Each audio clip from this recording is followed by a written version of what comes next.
Right now, there's one thing you've been putting off. You know exactly what it is. You thought of it the second I said it. And here's the strange part. You probably felt a tiny flicker of stress just now, a small flinch. That flinch is the whole story. Because that thing you keep avoiding, you're not avoiding the work, you're avoiding a feeling.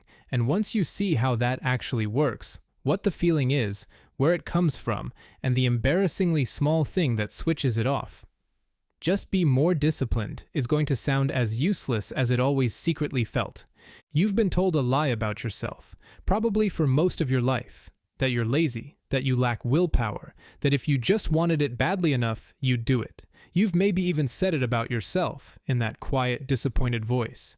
But the science of procrastination says almost the opposite.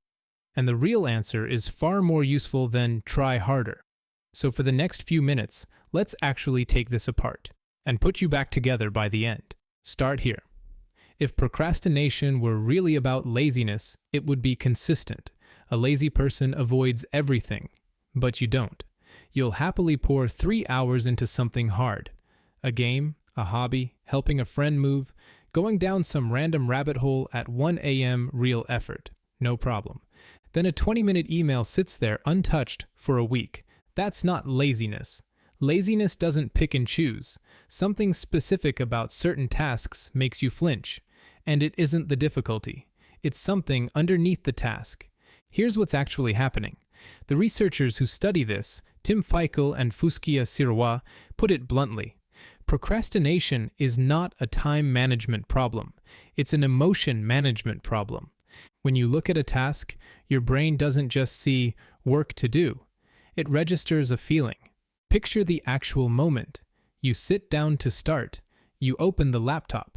And there's this faint, formless dread. You can't even name it, but it's there, like a hand pressing gently on your chest. You don't decide to procrastinate. Your hand just reaches for your phone. You're 3 reels deep before you even registered moving.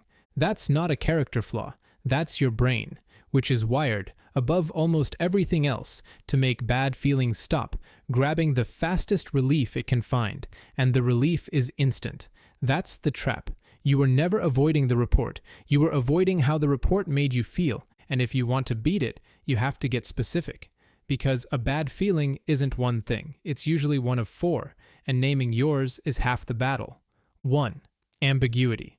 You don't actually know what the first step is, so the task feels like a fog, and your brain hates fog. 2. Boredom. The task is beneath you or just dull, and your mind wanders to anything brighter.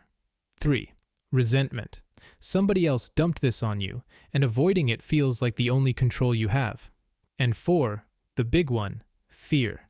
The quiet dread that you'll try, and it still won't be good enough. Next time you stall, don't ask, "Why am I so lazy?" Ask, "What am I feeling about this exactly?" That one question turns an invisible wall into a specific, solvable problem. And that 4th one, fear, hides in the last place you'd look. The biggest procrastinators are very often the highest achievers. The straight A student, the talented one, the person everyone calls so capable. Because here's the cruel logic. If you never fully try, you can never fully fail. As long as the project stays unstarted, it stays perfect in your head, full of potential. The moment you begin, it becomes a real, flawed, judgeable thing. So you protect the fantasy by never starting, and you tell yourself you're just bad with deadlines. You're not bad with deadlines. You're protecting yourself from a verdict. Procrastination for a lot of people is perfectionism wearing a disguise. Whatever the feeling is, here's where it turns into a trap. Because that hit of relief when you escape, your brain notices it, avoid the task, feel better immediately, and your brain quietly files it away. That worked. So the next time the same task shows up, the urge to escape is a little stronger, a little more automatic. You've trained a loop. You know the shape of it. I'll do it after lunch. Lunch comes and goes. Okay, after this one video. The video ends. You start another. Tonight, for sure. And by tonight, you're too tired, which is its own kind of relief, because now you have permission. Each escape felt reasonable in the moment. Stacked together, they cost you the week. And there's a glitch underneath all of it that makes the loop almost unfair. It's called present bias. Your brain massively overvalues how you feel right now over how you'll feel later. It gets stranger than that. A psychologist named Hal Hirschfield ran brain scans while people thought about their future selves, and the brain lit up almost the same way it does when you think about a complete stranger. Read that again. On some level, your brain treats future you, the one who has to sit there at 2 a.m. drowning in the deadline, as a different person. So of course, present you keeps handing them the bill. You're not betraying yourself. You're inconveniencing a stranger you've never met. And here's the part that should let you off the hook a little. This is ancient wiring. For almost all of human history, grab the reward now was the correct answer. Tomorrow was never guaranteed. Your brain isn't broken. It's running survival software in a world of deadlines it was never designed for. Now, some of you are thinking, but I do the work. I just need the pressure. I write the whole thing the night before and it's fine. Stay with me, because this proves the entire point. When the deadline is far away, the fear of the task is bigger than the fear of the consequences. So you avoid. But as the deadline closes in, the fear of consequences, failing, getting caught, public embarrassment, finally grows bigger than the fear of the task. The math flips, and suddenly you can work. It was never about discipline. It was always about which feeling was louder. The deadline didn't give you willpower. It just gave you a scarier feeling to run from. Which means, if you can learn to shrink the task fear yourself, you don't need the 2 a.m. panic anymore. So you can see why the usual advice is doomed. Just have more discipline is telling someone to white-knuckle their way through a feeling, and feelings win that fight eventually. Always. And the classic move. The Sunday night, I'm going to completely overhaul my entire life this week. That's the worst thing you can do. A giant plan is a giant emotional threat. The bigger the task looms, the harder your brain flinches, and the faster the old loop comes roaring back by Tuesday. You don't relapse because you're weak. You relapse because you made the feeling bigger. So here's what actually works. And it sounds almost too small to matter. You shrink the first step until your brain stops flinching. Not clean the kitchen, put one dish away, not write the report. Open the document and write one ugly sentence you'll delete later, not go to the gym, put your shoes on. And here's the rule that makes it work. You're allowed to stop after the one sentence. Genuinely. Write it and walk away, guilt-free. Two things can happen. Either you stop and you've still broken the streak of doing nothing, or far more often, you don't stop because starting was the entire wall and you just walked through it. The point was never the dish, or the sentence, or the shoes. The point is, you're teaching your brain a new lesson. Starting this is safe, and finishing something, even something tiny, feels good. Researchers call it the progress principle. Of everything that shapes how you feel about your work, the single biggest lever is simply making progress, no matter how small. B.J. Fogg's entire body of work at Stanford runs on it.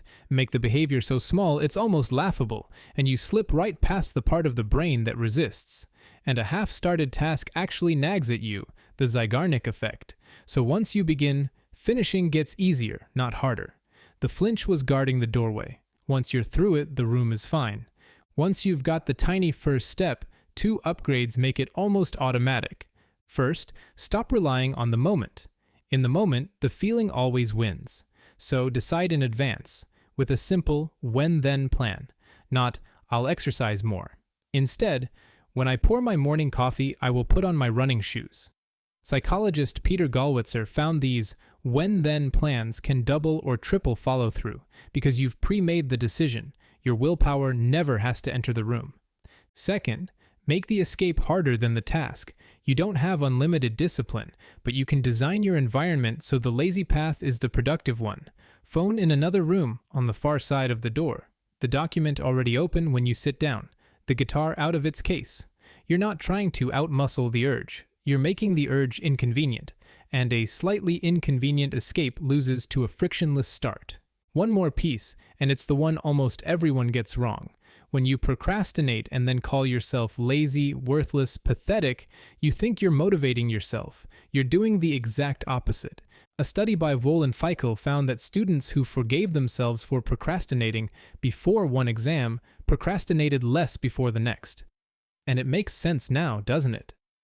Shame is a bad feeling. And bad feelings are precisely what your brain runs from.